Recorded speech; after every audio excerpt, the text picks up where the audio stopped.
Department of Marine Engineering. Today, we'll be discussing about heat exchangers. A heat exchanger is an equipment which is used on board for transferring heat from one medium to another medium, usually from a hot medium to a cold medium and vice versa, from a cold medium to a hot medium. Well, this can be done by two methods, either by mixing both the mediums, that is the hot medium and cold medium, mixing together, and another one is circulating both the mediums in adjacent surfaces, where the hot medium flows through the tubes and transfers heat to the wall, to the other cooler membrane, to the other medium. On board the ships, the heat exchangers can be classified broadly into four groups as coolers and condensers, and heat exchangers and heaters and evaporators.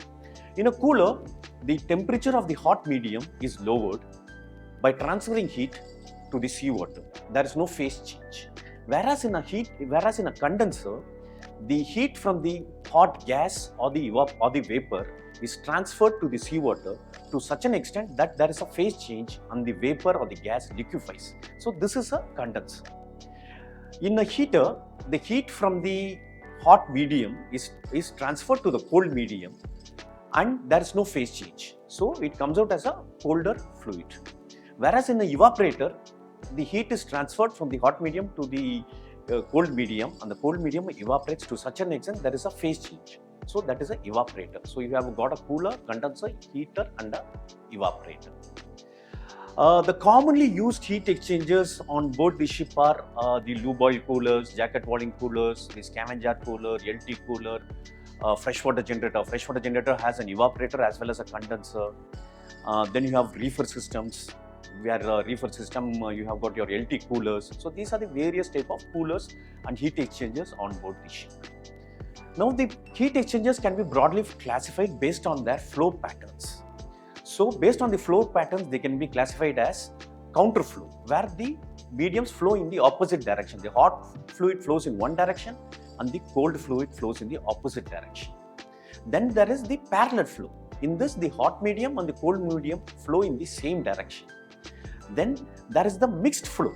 In the mixed flow direction, the hot fluid and the cold fluid flow perpendicular to each other. That is known as the cross flow. Then the last one is the mixed flow, where it is a combination of all. So these are the various patterns of flow of the liquid between the fluids. Now based on construction, they can be again classified as shell and tube heat exchanger and plate type heat exchangers. In the plate type, in the shell and tube type condensers, the fluid flows through tubes. One fluid flows through the tubes and the other fluid flows through the shell. Whereas in a plate type condenser, there are there are different plates arranged in a stack, and one fluid flows in between two plates and the other fluid flows between the other two plates. So we will now see how a plate type heat exchanger is arranged. A plate type heat exchanger is a rectangular metal sheet which has corrugated patterns. These are precision pressed and stacked fully tight. So the spaces between the plates, the one fluid flows, and alternate fluid between the alternate plates, the other fluid flows. These plates are made up of titanium, and there is a nitrile sealing, rubber sealing, which prevents the fluid from getting intermixed. So the flow takes place between the alternate plates. The flows are usually in the opposite direction. That is, they are counterflow. There are patterns which are corrugated patterns through which the fluid flows, and to prevent the fluid from coming out, there are sealings which are known as nitrile sealings. These plates are now arranged in the form of plates are held together by end bolts which are tightened to torques, and there are parallel bars which help the plates to be moved for easy cleaning and boxing back. Now, advantage of this type is easy assembly, easy cleaning, and they are of a smaller size when compared to the shell and tube type. The patterns of the shell and tube type differs from system to system, so different from one plate to another.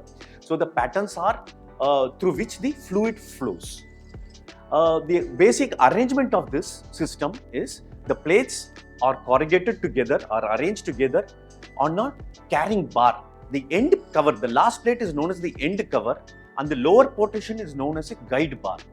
Now these frames are stacked together to a support, and the last studs are tightened to torque, and they are called tightening bolts, and they are tightened together to torque levels so that there is no leakage between the fluids when they flow between each other. Now each plate has different patterns. So the different patterns, so your condensers, each plate, you cannot interchange the plates because the flow patterns has to be maintained for effective heat transfer. Whereas in a shell and tube type, the hot fluid flows through the shell, which is the outer covering. So the shell flows inside your shell, and the colder medium flows through the tubes. The heat transfer occurs between the shell and the tubes. There is no intermixing between the two fluids. The shell basic arrangement, it consists of a tube stack. The tube stack is the tubes through which your colder medium flows, and the end covers are fitted together through which your other medium, that is the hot medium, flows. So the heat transfer occurs between the shell and the tube. To prevent leakages, at the end cover you have got rubber seals which are provided. These can be easily cleaned by opening the end cover. You can open one side of the cooler, and the tubes can be cleaned using various bamboo sticks, or you have got tools for cleaning.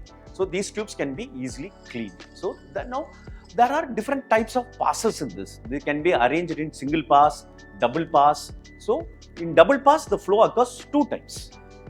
So this advantages of this is better heat transfer, and but the problem with this is there is a fouling. So this accumulates fouling is formation of scales, biological growth. So this requires to be taken out very frequently and cleaned. And in case of any leakages, this has to be plugged. So you can do a pressure test of the tubes, and the tubes can be easily identified and they can be plugged. So this is the basic concepts of the heat exchangers which you will be using on board regularly, and this heat exchangers requires periodic maintenance, about a month or so. So this is about the heat exchangers. Thank you.